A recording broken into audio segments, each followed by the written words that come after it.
Jack and Andrew from Cultaholic. We were just singing Metallica's seminal hit, Saint Anger. I don't know why. I'm not a fan of Metallica, and I don't even think Metallica fans are fans of Saint Anger. And they still play Saint Anger live, you know? Do they? Yeah. They bring out the classics. They get...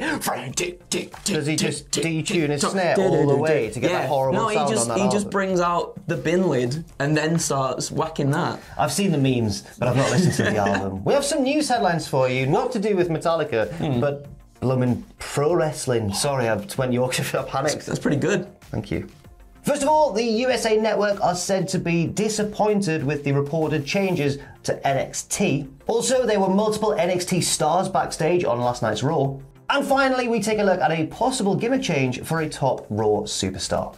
So, first of all, I mean, we had to talk about it. It keeps cropping up everywhere. There's more developments to the story all the time.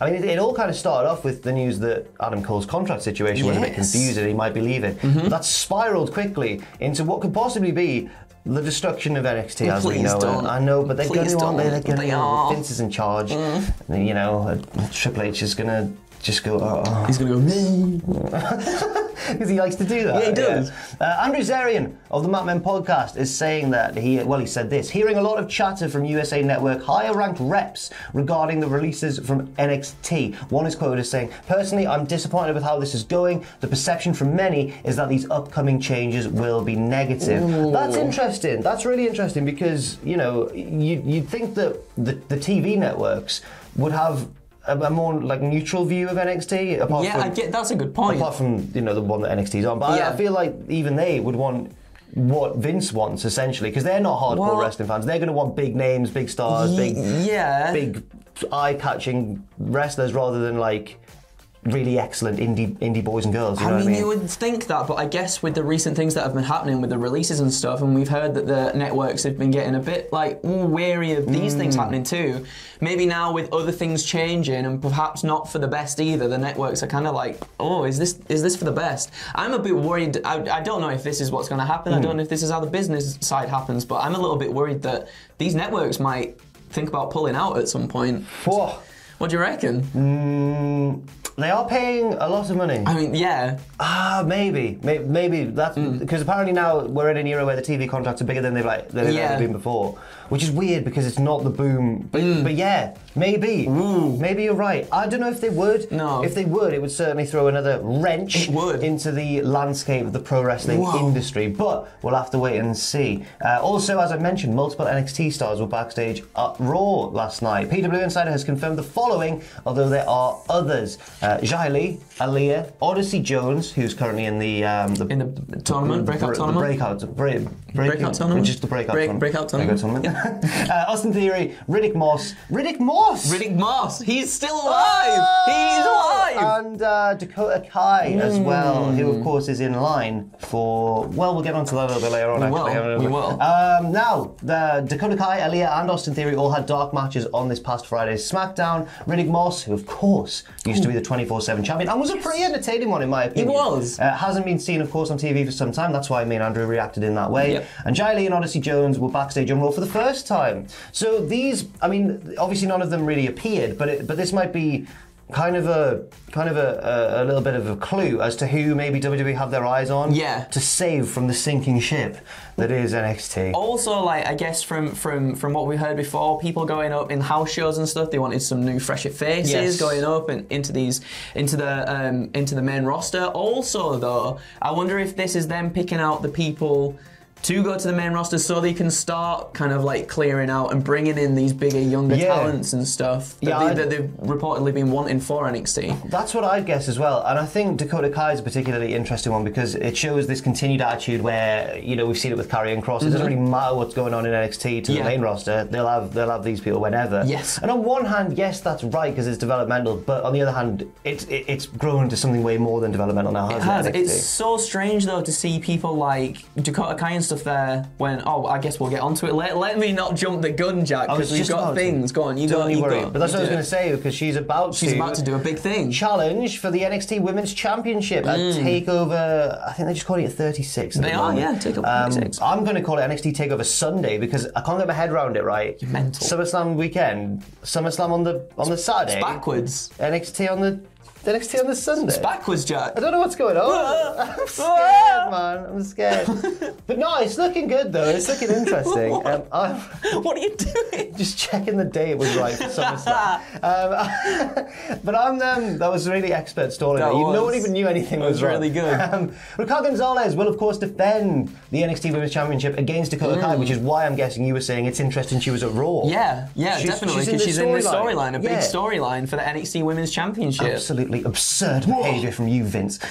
Also, Karrion Kross will defend the NXT Championship against, of course, Samoa Joe, after he resigned as security, re-signed as an active talent, and signed the contract for the match, all in the same segment. That is efficient admin from Samoa Joe. It's efficient. It's very. I was thinking there was going to be more build-up before Joe gets a match, but it was literally gets provoked. That's it. He's going for him. Done. We need to save Karrion Kross. We need to save him. We need him to beat Joe now. I think I think Joe's going to win and then crosses off to main roster. Hey, that would be really cool. I think that's what's going to happen. I'd like to see Samoa Joe with a nostalgia NXT title run. Yes, please. I think you might be right, But also scheduled for the card, Adam Cole versus Kyle O'Reilly. I wonder who's going to win that one.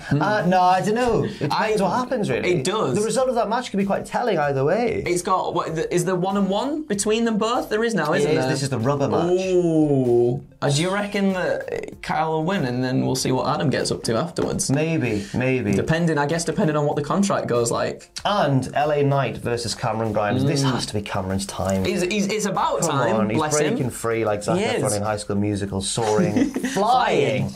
There's another star in heaven that he can reach. There's a new Broken Skull session guest that's been announced for this Sunday, August 15th. Normally, or sometimes, these interviews with Austin or video podcasts, I suppose, they take place after a pay-per-view. They do. This one is taking place as part of the build to the pay-per-view on August 15th, this Sunday. Yeah, it is cool. And I think the reason for that is why this guest is quite appropriate. It's Bobby Lashley. It is. Who is, of course, in a big match at the pay-per-view. He is in a big match at the pay-per-view. I'm quite interested in because I've never really listened to many interviews or heard much about what Lashley's got to say, so that's quite a unique one. It is quite a unique one, and it's going to be nice to see just someone different that we've not really, like you were saying, we've never really heard much from him in interviews or on podcasts and stuff. It's going to be interesting to just see what he's on with in life. What's he got for breakfast? I hope so as well. Yeah. Probably just like loads of protein in some form. Probably. Just like so much protein. I remember like I had a WWE magazine back in the day when Bobby Lashley like first joined, and he was like, yeah, I eat every 4 hours and I do sit-ups and try not to breathe, so they're like even harder abs, and I was like, what a machine. Wow.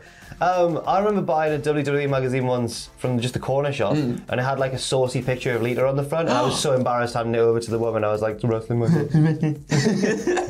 Oh dear me. Also, there's going to be a possible gimmick change for a top Raw star, because last night on Raw there was a video where Elias, and I'll get your opinion on this, but Elias threw his guitar into the fire and said WWE now used to stand, or WWE stood for Walk with Elias. But now Elias is dead. Ooh. And obviously he's just finished that feud, it seems, with Jackson Riker, and he lost. So is this going to be a reinvention? Andrew, I want to ask you this. Please ask me. First of all, you don't throw a guitar in the fire, we know. You don't, that's silly. Secondly, does he need this change? I don't know.